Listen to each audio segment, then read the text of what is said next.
Folks, let's share some of what we found, but let's do it this way. So I'm going to go through the 12 signs. Again, these are just sun signs, and we're going to learn a little bit more, talk a little bit more about what that means in a few moments. But just whatever observations, you can say anything you want that's suitable for our Champlain environment.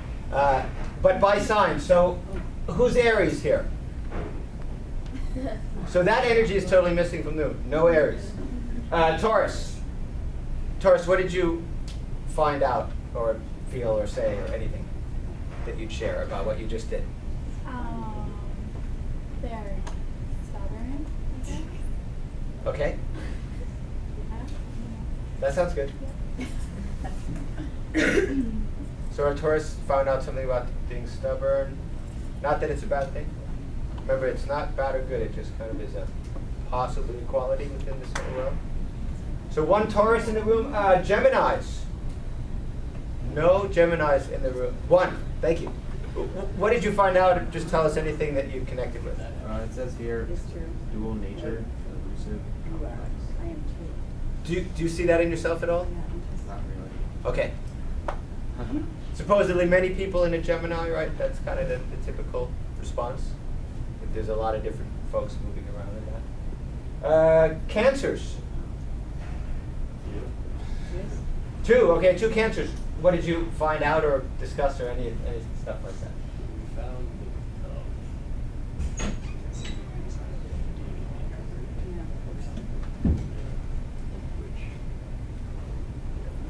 Do you feel that? Are you feeling it a little bit? a A little bit. Thank you. I'm emotional and loving, intuitive and imaginative, and protective and sympathetic. That's good stuff. Do you feel that way? Do you have a sense of that? Yes. It's kind of weird because like all the women in my family have varicose veins, and it says that it's susceptible to varicose veins. It's weird. Could be. It could. These are the connections that we see, and as I said in the beginning, it's amazing how there is accuracy and connectivity in some of this stuff. But again, with a grain of salt, because it's very complicated. Thank you. Leos. Any Leos in here? One. Thank you. What did you find, or say, or feel, or any of those things? I didn't get a chance to find anything, but I know that Leos are supposed to be Very independent. independent. Sounds good to me. Absolutely. You show the way. Yes. Absolutely. That sounds like you. Sometimes. That's good. That's good. Showing the way. Virgos. They're supposed to be perfectionists, and they don't really like ignorance in people, and they're very critical of themselves and others. And I'm very critical of myself, so I think that's very true. So you see that. That's wonderful. Right, Virgo definitely, I think, is a great sign of service to others, so it's not all bad with the critical, but just kind of has a sense of how things could be better, and that's perfectly fine. Thank you. Libras. We're like, we have a need for like order and just have things in their place. Does that resonate with you on any level? Yes. Sounds good. So Libra's always trying to get to that place where things are okay, whether that means being organized, order, being in nice surroundings without a lot of loud jarring noises. This thing supposedly can set the scales of Libra. I know for myself that's definitely, and I'm not just being paid to say that. Scorpios. Power of observation. Power of observation. Yeah, has so many stuff you're reading that resonates with us. Misunderstood. Oh, tell us more about that. Feeling of being misunderstood. Well, actually, that's. I don't know. I saw that one. I thought, yeah, there are times when I am misunderstood, like people, but that's because also I have ulterior motives sometimes. Oh, that's it. So, wow, that's very. Guess that's why I'm misunderstood. That's really bringing it into the light right there. Wow. So, what does it feel like, that misunderstood part of it? What does it feel? Well, I think maybe sometimes a Scorpio generates that. I mean, generates the feeling of being purposely Of being because misunderstood. Of being misunderstood, sometimes, not all the time. But that's because sometimes they're hiding things. Do you see the connection? Something is brought to light, or Well, you just they're feel like- purposely hiding, maybe they're purposely hiding. Well, something. supposedly that's one of the things. Yes, yes. Anyway, I don't know. That's interesting. Or Scorpio in the back? Well, the stuff you already said, passion, also to go on understood, it's supposed to be more mysterious. That's partly because I know that Pluto is one of the rulers of Scorpio, Right. which is the god of the underworld. So Absolutely, absolutely. Pluto. That, and mythology, I'm glad he's mentioning that so early, and that a lot of this astrology speak must go back to kind of ancient Grecian times and the Romans, when a lot of mythology was kind of the way people understood the universe. So all the astrological signs tend to have connections with both Grecian and Roman myths. So if you don't know anything about those myths, that is yet another area to cultivate, to kind of maybe bridge the gap between this astrological way of thinking and the way we normally think about the world through MSNBC. It's completely different. Thank you, Scorpios. Going to Sages, yes. Well, they're like very optimistic usually, and they're like freedom lovers. Does that resonate with you? Do you feel that's Sometimes, yeah. right? Freedom, expanse, movement. I could list all kinds of details about Sagittarians, but I'm not interested in details. I'm interested in absolute truth. Okay. Yes. Which is a Sagittarian. Which is Sagittarius. Yes, I see Don't that. bother I me see with that. the details. Well, now we're at the level Don't of. tell me how to get Yes. across the country. I just want to be there. Yes. Yes. And we're doing astrological stand-up, which is clear astrological knowledge now. Now we're like talking in astro terms. Totally. That's wonderful. Love it. Love it. That's the arrow. Capricorns? Oh, a lot of Capricorns, please. I think the ones that resonate with me the most are careful, ambitious, practical. You consider yourself There were careful? lots of like different one words. I read it somewhere on the same site, but they're the ones that I related to the most. Sure. Careful. That kind of going out to the world in a certain way. Thank you. Others? Other Capricorns? Patient. Say, I'm sorry? I don't really agree with it. So you find yourself being impatient? Okay.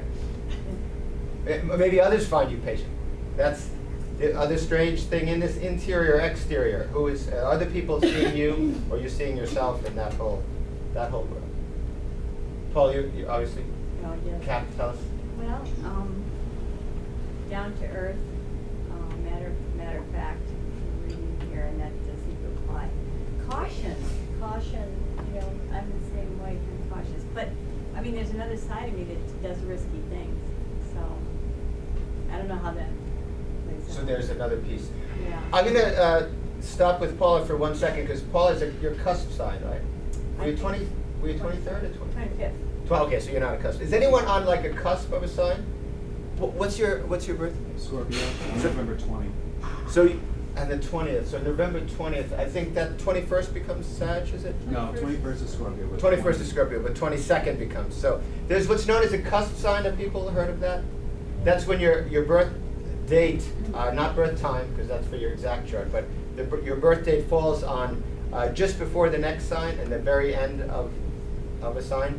And supposedly you're going to manifest those two qualities. Now we can split hairs and say, if it's not the exact second, boom, the universe changes into that next sign, then it doesn't count. But remember the Western system we spoke earlier? It doesn't even follow the way the sky is anymore, because it's coming thousands of years after the planets have somewhat moved in a different radius and their orbits. So again, it's kind of storytelling, you know, this astrological storytelling. But what I have found from my just being alive is cusp people, there's a little bit of both signs in them. Clearly you're kind of caught in between those two energies. I like to think of the change of seasons as that, right? Think of, especially in New England, and why not Vermont? I mean, that every day as we go through fall, you see the progression. So perhaps we see this in the astrological signs. If your birthday is not very early in a sign, but very, very late, you're kind of moving toward that next energy. I'm hoping too that we're getting a sense that these signs are about energies perhaps, more than they're about exact qualities or about something fixed, but they're kind of energy systems perhaps, if you will. Aquarians, we didn't have any Aquarians, I believe. And Pisceans? It says very emotional and spiritual. Is that?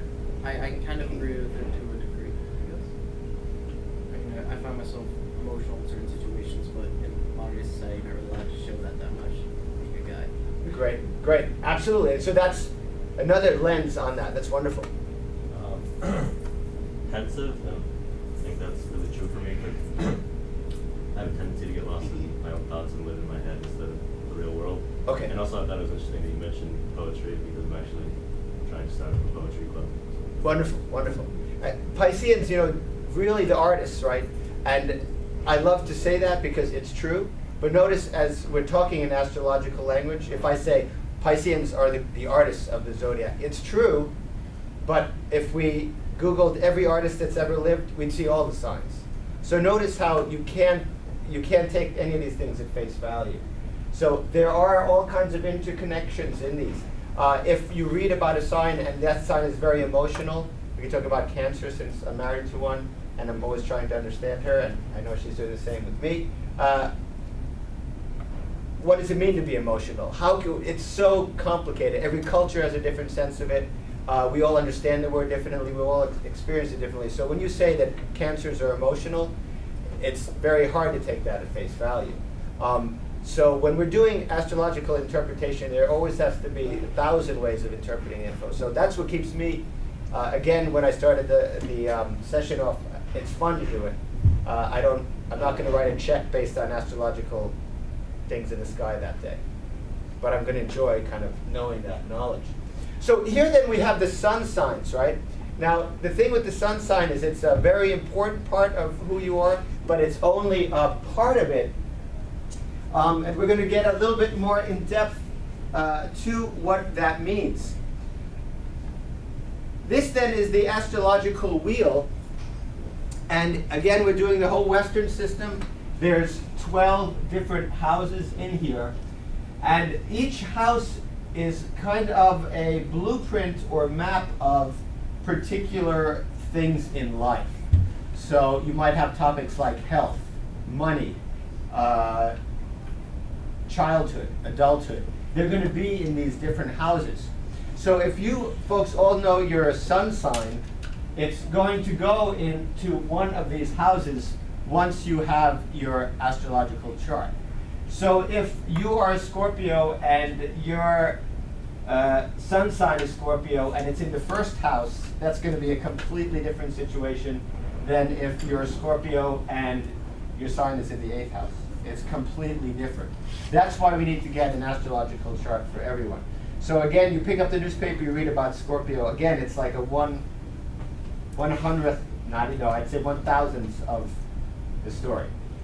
Because you have to know what house it's in, and you have to know about what planets are in the particular houses. So here's our next piece of info.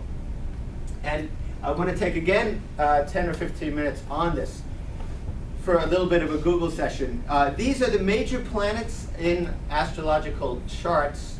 Again, the people who are way into astrological thinking may believe that the planets control our lives exactly. Some folks may believe they're living beings somehow. Astronomers know exactly where they're located. That's all good. But at least from the fun astrological standpoint, each planet has a certain energy and works up stuff in a certain way. Each planet is associated with a particular sign, and their energies are supposed to coincide somewhat. So what I'd like to do in the workshop now is see if you can find out about some of these planet energies. Plus, it's a fun way to learn some more glyphs, which are the shorthand way astrologers will write all kinds of little marks on a wheel and then start interpreting. So Mars, the red planet, doesn't look right here. That's going to be your Mars. That is the Earth. I'm not sure why that's there. Mercury, Venus, Saturn, no, rather Saturn here, Jupiter here, Uranus, and Neptune. So those are some planets. They're associated with particular signs, and they go in particular houses in that wheel. So for right now, if you can look up some of these planets, that would be fantastic for what energies they are. Again, you'd probably put astrology word in your search bar to a certain extent because you might get too much into astronomy. Not that there's anything wrong with that. So maybe look up Venus energy. See what sign they're associated with. There's going to be a correlation between a particular planet and your sun sign too. So let's take 10 minutes for that, kind of getting an overview of this information. Have people mostly found some kind of ruling planet for their sign? Oppositions and squares there too. Good, that's good. So that's going to be huge, right? So I'll talk about Leo. There's only one, so you can't gang up on me too badly. Leo is we spoke about the sign. Leo and the sun are forever connected, right? Sun is the ruling planet of Leo, that beautiful, huge sun that we certainly don't get enough of in Vermont, right? Sun, huge, huge thing. So the qualities of the sun, what's it like as a planet, and how do we study the qualities of the sun? You get a sunburn in the sun, you read about Greek mythology, however you want to study the qualities of the sun. That and Leo, forever there's that link. Is the sun Leo?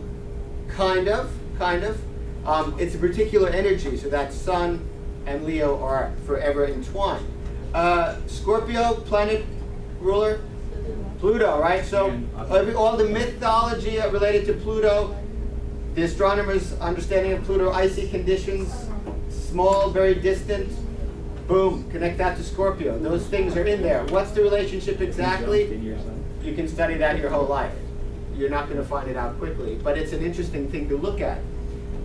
Now we can move on to this kind of point. So a basic understanding of this idea of there are particular planets. This is my chart, so don't use it against me. But for instance, here are different houses, and we're going to learn about the houses in a second. There are 12 of them. I might have a lot of planets in a particular house, which for me, for instance, this particular house, the 9th house is huge. And actually, this is not the chart I want to look at. Hold on. So I know a little bit about it because I did catch that. There we go. That is my chart. So I tend to have what's known as a stellium. That's 3 planets or more in a couple of houses. The 9th house. So I have my sun in Libra, my moon in Libra. I'm a double Libra. And I also have the planet Mercury, communication, also in Libra, in the 9th house. And that is your next level of astrological understanding. So I'm telling you, I have in the 9th house my sun sign, which is Libra, my moon, which is also in Libra, and Mercury, the planet Mercury, dealing with communication, also in Libra, all in the 9th house. And the 9th house has to do with the following information. And here we start the next cycle of learning.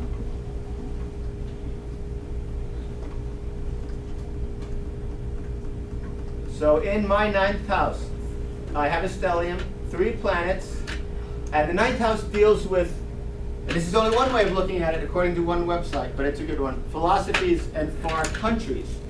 The 9th house describes our spiritual leaning, life philosophy, and worldview. In fact, these are often influenced by journeys to foreign countries. The attitudes cultivated and formed in this house can greatly influence matters of the 10th house.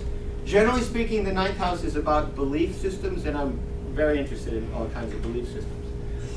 And I do have some travel stuff in my life, but I'm not going to get into that now. However, my next step in the workshop is I'd like for you all to write about what each house is about.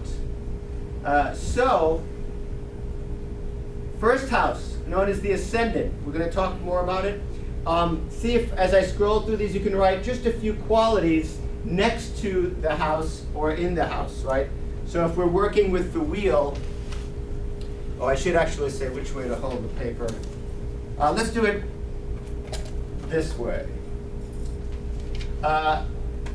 First house, second house, third, fourth, fifth, sixth, seventh, eighth, ninth, 10th, 11th, 12th. And there's the first one again. So if you write within there just the number of the house,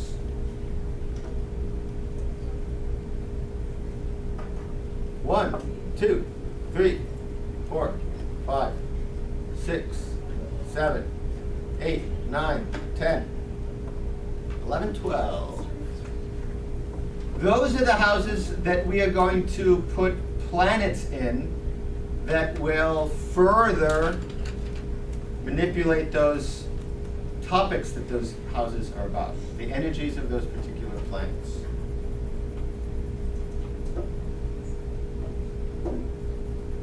And let's start by writing some of the qualities of them. So first house, together with the sun and moon, we're going to talk about the moon in a moment, the ascendant is one of the most important single factors in a horoscope. The sign at the beginning of the first house tells us a lot about someone's personality, temperament, and constitution, like bodily constitution. It typifies our immediate instinctive reaction and shows how we present ourselves to the world. The planet ruling the ascendant sign is of particular importance. So you might have a planet in that first house, but you won't know yet because you don't have your chart. So don't worry about it. But know what the first house is. Eric, is the ascendant the thing that people used to call the rising sign? Or Yes. two different So things? ascendant is the rising sign. Tremendously important. And I'm going to hit that just after we get through these houses. That is the first thing the outside world sees about you. So someone might play the cocktail party game, guess my sign, and if they happen to say your rising sign instead of the sun sign, they are like amazing astrological thinkers, right? So my rising sign is Capricorn, and actually I had a new neighbor move into our condo complex, and she knew me only for 3 hours, and she was like, "You're a Capricorn." And I'm not, but my rising sign is Capricorn. That is astounding, okay? So that's another level of that guess my sign game, which is huge. So first house is your personality viewed from the outside, and it controls things like your physical body, parts of your health, how you react to things, how you show yourself to be in the world.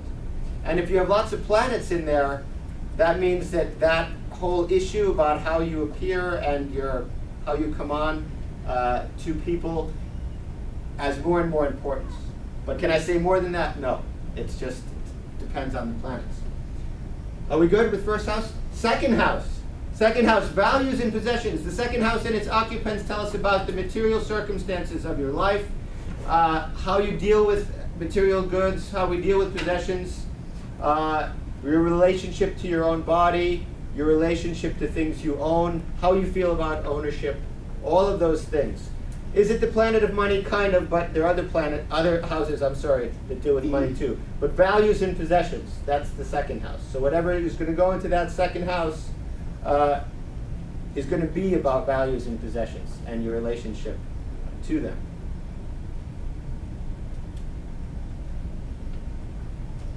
And I love the houses because they are so different.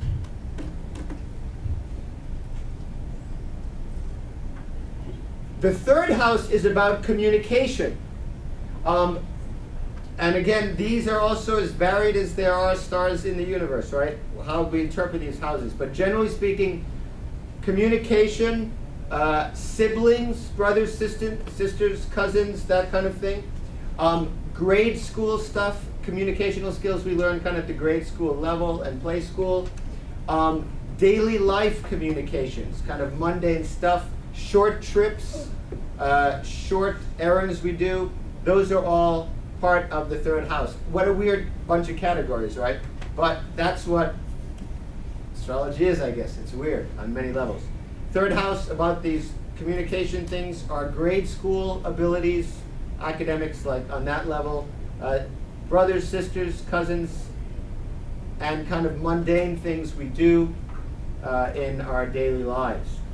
Those are all third house things. And of course, if you have planets in there, that's going to change it up. Going to the fourth house, roots and origins. This house describes our origins, where we're from. The parental home, your parents. Circumstances influencing childhood and youth. It describes how we relate to family, our attitude towards hearth and home. And the father image and the relationship to the real father are to be found here in the fourth house. So supposedly, what's going on in the fourth house, what you will see there later when you get your real astrological chart, will talk a little bit about something about your dad, or lack of dad, or any way you want to look at it. And also kind of your home life, and your youth and childhood. Notice these are all narratives, right? These are ongoing narratives in these houses. That's the fourth house, roots and origins.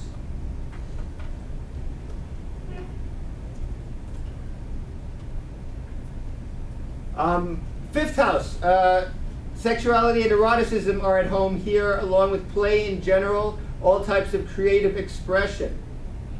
This house also describes how we relate to children, pleasure and simple fun, creativity, art.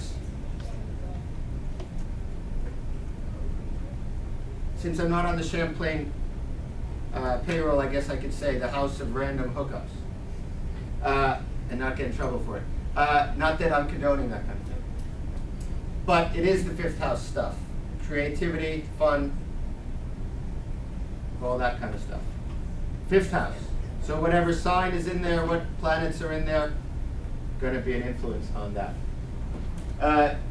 Sixth house, work and routine. Sixth house describes the circumstances surrounding us in our daily lives, including the work environment and daily routine, kind of connected to that third house. This includes our behavior towards subordinates, if we have people that work for us. Bodily hygiene, bodily care.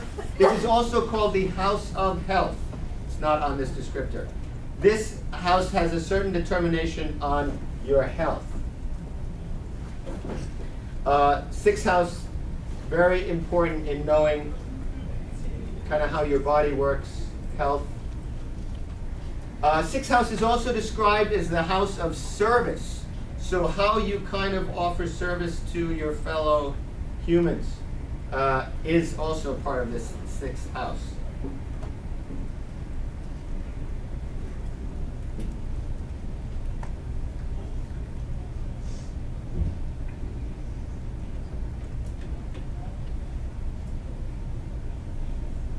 Seventh house. So the seventh house is all about how we kind of select our longer term partners and how we describe the partnerships and relationships that we're looking for. Often we are involuntarily attracted to people whose horoscopes carry a strong emphasis on this sign in this seventh house.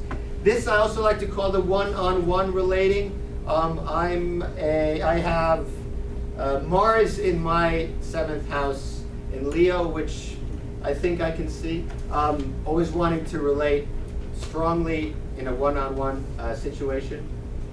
So that's kind of people we want to relate with, our one-on-one communication, how we relate maybe to primary people in our lives. That is that seventh house. Then moving along to the eighth house. Eighth house, loss and common property. Eighth house shows how we relate to communal goals and how we deal with material loss. Some people describe the eighth house as the house of crisis. So however your eighth house is set up is how you deal with crisis when real earth-shattering stuff happens. How do you deal with it? What does it do for you or not do for you? There's stuff, death is in there, taxes, transmutation, bad things happen. How do you cope? So I like to call the 8th house the house of crisis. That's when the proverbial stuff hits the fan and you got to deal with it. How does that all play out? Depending on what sign is in there, what planets are in there. 9th house we already kind of saw in my chart. Philosophies, far countries, your belief system. If you're heavy, if you got a lot of stuff in the 9th house like I do, I guess what you believe is important, and you're always figuring out what do I believe in, and I got to know before I leave the house because I don't want to be outside the house and not know what I believe in. Those kinds of weird things. That's that 9th house preoccupation.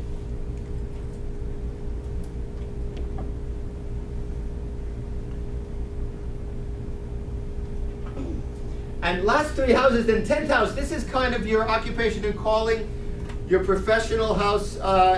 Perhaps if we're to believe in any of the stuff I've been talking about, if you're an accountant, there'd be some indication of that in this 10th house. That's kind of your professional house, how others see you, your identity. Some people think it also describes your relationship with your mother in the 10th house. Whether for good or ill, whatever stuff is in that 10th house describes what your mom was like and how you related to her.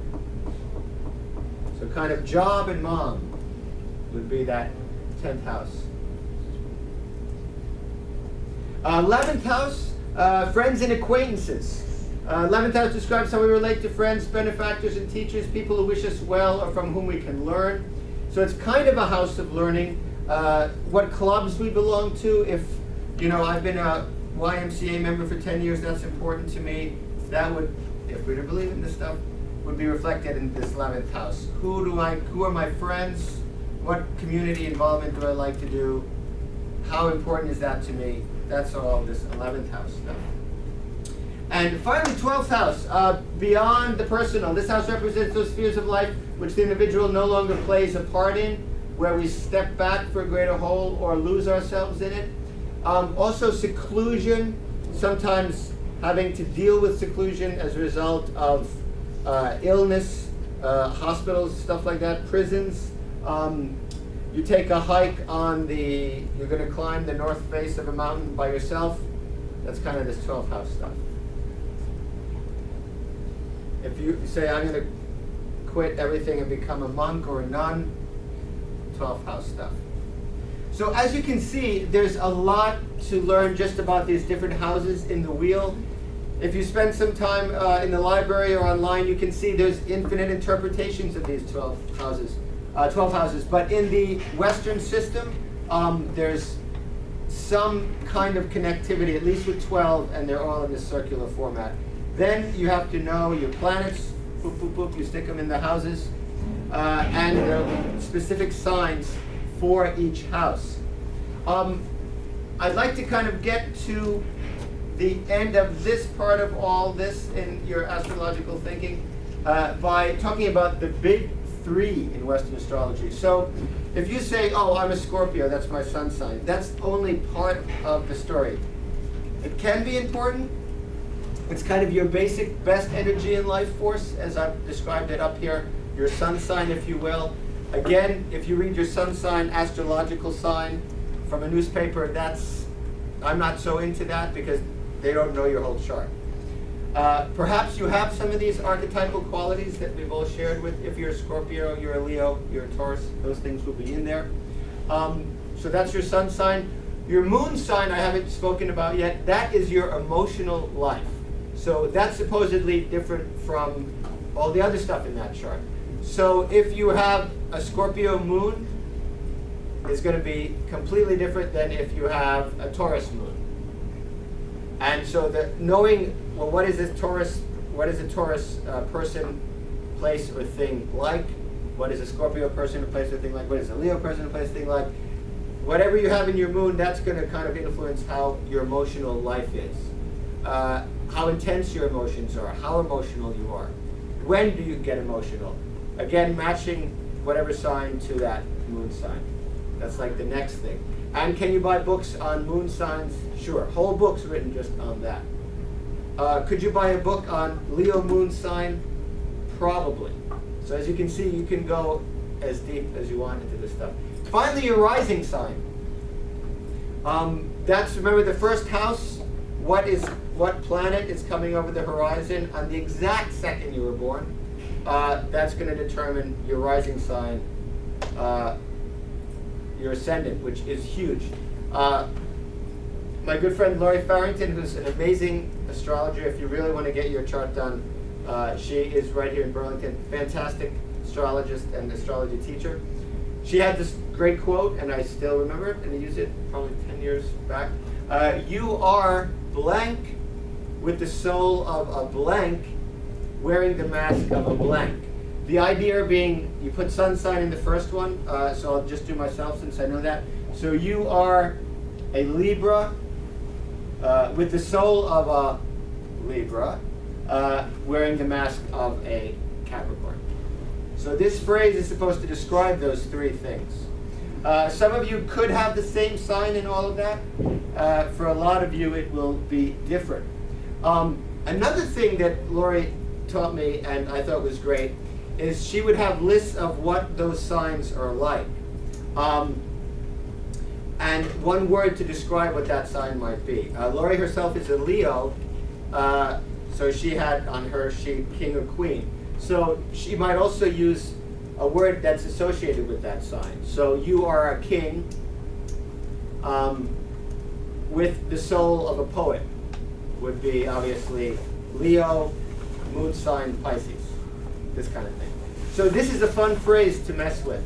And this starts to build a real view of a person. Without knowing the entire astrological wheel, this can kind of get you started. So here's kind of what I want people to get from today, not that I can enforce it in any way. It'd be awesome if you guys all got your real astrological chart cast. It's free and easy. Tons of sites on the web. Simply put free astrological chart. You need to know your exact birth time, I'd say within minutes. How do you get that if your parents don't remember it, don't have a record? Generally the state you're born in will have some kind of record, and you might have to write a letter. I know I did when I fell into this astrological pit. And it took me a while, and it took me $35, I think, to actually finally get that exact time. So you do need to find the exact time, the place, and time of day, and date itself. And then you can actually just type that in and get lots of these free charts online. If you want to see an astrologer, they're going to get into this whole interpretational mumbo-jumbo that I've been laying on all of you, right? For a fee. So you can go to that level, but why not get a free one and kind of learn about it that way? And that will get you started if you have any interest in astrology. And finally, visit the library. I think we have at least 3 astrological books in there. Yes, we do. We better. Oh, and before, not to interrupt Eric, but there are t-shirts if you want to take t-shirts. It's up to you guys. So thank you all for participating. I might answer some questions and be around if folks are interested, and we can talk more. Sure. Thank you very much, Eric. Thank you.